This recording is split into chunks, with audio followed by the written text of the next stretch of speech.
Hello friends, नमस्कार। कैसे हो आप सभी? आई होप आप सभी अच्छे होंगे। एमएल कॉमर्स क्लासेस में आप लोगों का स्वागत है। आज आप लोगों के लिए नॉन प्रॉफिट ऑर्गेनाइजेशन लाभकारी संस्थाओं के लिए वीडियो लेकर आया हूं और साझेदारी के कुछ वीडियो हमारे इस चैनल पर अपलोड हो चुके हैं, आप लोग देख सकते हैं। आज ये लाभकारी संगठन के लिए वीडियो लेकर आया हूं, इसको देखिए। यदि अच्छा लगे तो हमारे इस चैनल को लाइक एंड सब्सक्राइब जरूर करिए। चलिए स्टार्ट करते हैं। लाभकारी संस्थाओं का अर्थ एवं विशेषताएं। लाभकारी संस्थाओं से आशय ऐसे संस्थानों से है जिनका प्रयोग सामाजिक कल्याण के लिए होता है तथा जिनका निर्माण धार्मिक संस्थानों और उद्देश्य लाभ से प्रेरित नहीं होता के लिए ये किया जाता है। इनका मुख्य उद्देश्य किसी विशिष्ट समूह या समस्त जनता को सेवाएं प्रदान करना होता है। आमतौर पर यह किसी प्रकार का उत्पादन क्रियाएं नहीं करते और क्रय विक्रय किसी प्रकार का उधार लेन देन नहीं करती। जो ये अलाभकारी संस्थाएं होती हैं, ये नगद में अपना लेन देन करती हैं और वस्तुओं का क्रय विक्रय ये नहीं करती, लोगों की सेवा करती हैं, समाज सेवा करती हैं। चलिए आगे देखते हैं। इसकी विशेषताएं दी हुई हैं।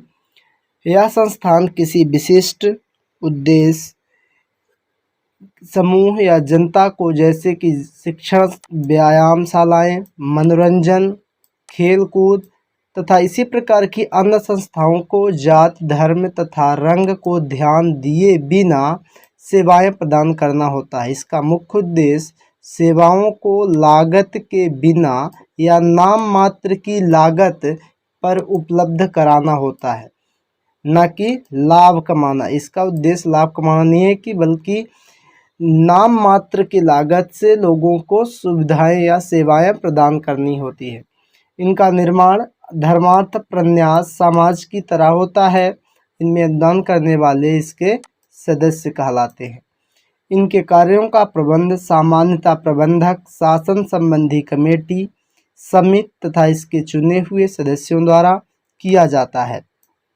इन संस्थाओं की आय के मुख्य स्रोत क्या है? देखिए, सदस्यों से अनुदान, दान, वसीयत, अनुदान में सहायता, विनियोग से आय, ये इत्यादि, ये इसकी आय के स्रोत हो गए। इन संस्थाओं द्वारा विभिन्न स्रोतों द्वारा बनाई गई निधि को पूंजी निधि अथवा निधि सामान्य निधि में जमा किया जाता है। व्यय पर आय का अधिक अधिशेष के रूप में इसके सदस्यों के मध्य वितरित नहीं किया जाता, इसको सरल रूप से पूंजी निधि में जोड़ देते हैं। अब व्यापारिक संस्थाओं की प्रसिद्धि को सामाजिक कल्याण में उनके अंशदान के कारण उत्पन्न किया जाता है, न कि ग्राहकों या मालिक के संतोष के कारण। इन संस्थाओं द्वारा उपलब्ध लेखों की सूचना से आशय इनकी वर्तमान और मजबूत अंशदान से वैधानिक आवश्यकताओं को पूरा करने से है। इस प्रकार के संगठनों का उद्देश्य लाभ कमाना न होकर अपने सदस्य एवं समाज को सेवा प्रदान करना होता है। इन संगठनों की आय के प्रमुख स्रोत क्रय विक्रय से लाभ कमाना नहीं है, बल्कि प्रवेश शुल्क, चंदा, दान, सहायता, अनुदान आदि से है। इन संगठनों का प्रबंधन कुछ व्यक्तियों के समूह द्वारा किया जाता है, जिनको सदस्य अपने लोगों में से ही चुनते हैं। जो इसके सदस्य होते हैं वो ही अपने सदस्यों में से किसी को प्रबंधन समिति में चुनते हैं और वो इस संगठन को चलाते हैं। इस समूह को प्रबंध समिति कहते हैं। यह अपने खाते बनाते समय भी उन्हीं लेखा सिद्धांतों एवं पद्धतियों को अपनाते हैं जिन्हें लाभ कमाने वाले संगठन, जो लाभ कमाने के उद्देश्य से चलाए जाते हैं, अपनाते हैं, वही पद्धति ये भी अपनाते हैं। चलिए आगे देखते हैं। लाभकारी संगठन द्वारा साधारणतया जो वित्तीय विवरण तैयार किए जाते हैं वो कौन कौन से हैं? प्राप्ति एवं भुगतान खाता, आय व्यय खाता और स्थिति विवरण। इसमें रिसीप्ट एंड पेमेंट अकाउंट बनता है, इनकम एंड एक्सपेंडिचर अकाउंट और ट्रायल बैलेंस। चलिए आगे देखते हैं। प्राप्ति भुगतान खाता का अर्थ और इसकी आवश्यकता क्या है। तो ये जो प्राप्ति भुगतान खाता होता है, अलाभकारी संगठन बनाते हैं। ये जैसे अन्य संगठन की तरह लाभकारी संगठन भी प्रतिदिन के रोकड़ नगद लेन देनों का हिसाब रखने के लिए रोकड़ बही बनाते हैं। जैसे लाभकारी संगठन बनाते हैं उसी प्रकार ये भी बनाते हैं, लेकिन वर्ष के अंत में यह रोकड़ बही के आधार पर रोकड़ लेन देनों का संक्षिप्त विवरण तैयार करते हैं और इस संक्षिप्त विवरण को एक खाते के रूप में बनाया जाता है जिसे प्राप्ति एवं भुगतान खाता कहते हैं, जो रोकड़ बही के आधार पर ये बनता है।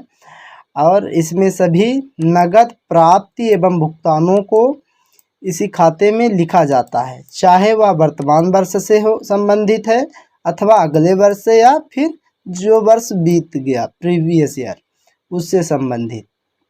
सभी प्राप्ति एवं भुगतानों को इस खाते में लिखा जाता है, चाहे वह आगम प्रकृति के हों अथवा पूंजीगत प्रकृति की, किसी भी प्रकृति की हो। यदि पैसा प्राप्त हुआ है या पेमेंट किया गया है तो इसको हम इसी खाते में लिखेंगे, क्योंकि यह एक खाता है इसलिए इसके भी दो पक्ष होते हैं। कौन कौन से?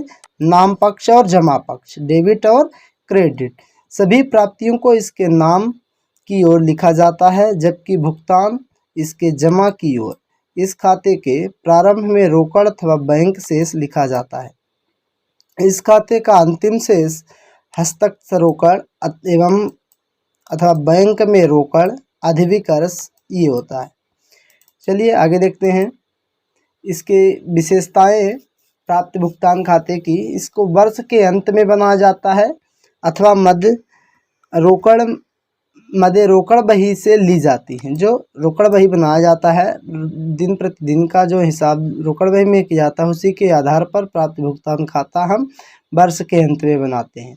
यह विभिन्न शीर्षकों के नीचे लिखे गए रोकड़ लेन देनों का संक्षिप्त विवरण होता है। इसमें वर्ष के सभी नगद लेन देनों का हिसाब रखा जाता है, चाहे उनका संबंध किसी भी अवधि अथवा पूर्व, वर्तमान अथवा आगे के वर्ष से हो। सभी प्रकार के नगद लेन देनों को इसमें हम रिकॉर्ड करते हैं। इसमें दोनों आगम एवं पूंजीगत दोनों प्रकार के लेन देनों को लिखा जाता है। अन्य किसी भी खाते की तरह इसके प्रारंभ में प्रारंभिक शेष लिखा जाता है और अंत में अंतिम शेष लिख करके बंद किया जाता है।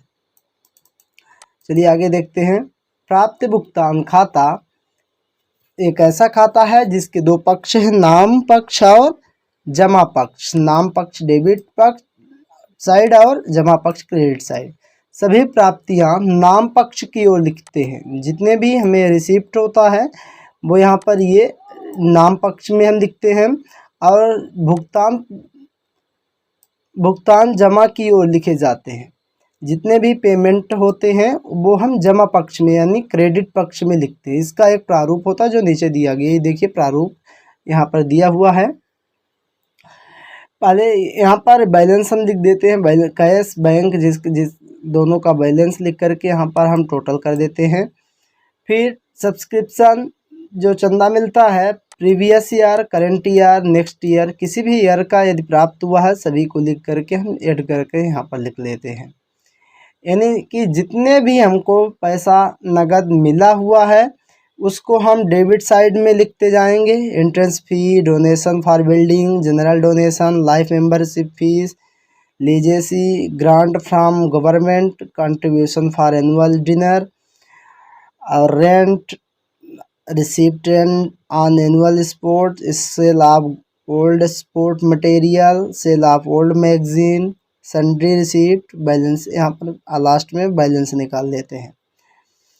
इधर जितने भी पेमेंट किए जाते हैं तो इधर लिखे जाते हैं। ये जैसे यदि बैंक ओवरड्राफ्ट का बैलेंस है तो इधर क्रेडिट साइड में शुरू में लिखते हैं। यदि बैलेंस क्रेडिट में है कि हमारे पासबुक में तो उसको हम डेबिट साइड में लिख लेते हैं। फिर जितने भी व्यय होते हैं यहाँ पर ये सभी व्यय, चाहे इस वर्ष से संबंधित व्यय हो किया गया हो, चाहे पिछले वर्ष से संबंधित व्यय हो, चाहे आने वाले वर्ष से संबंधित हो, सभी को हम सभी व्यय लिख लेते हैं और सभी प्राप्तियां लिख लेते हैं। चलिए आगे चलते हैं। आज के लिए इतना ही। आगे इसी प्राप्ति भुगतान खाते से संबंधित कुछ प्रश्न लेकर आएंगे, आप लोग इसको ज़रूर देखिएगा। Thanks for watching this video.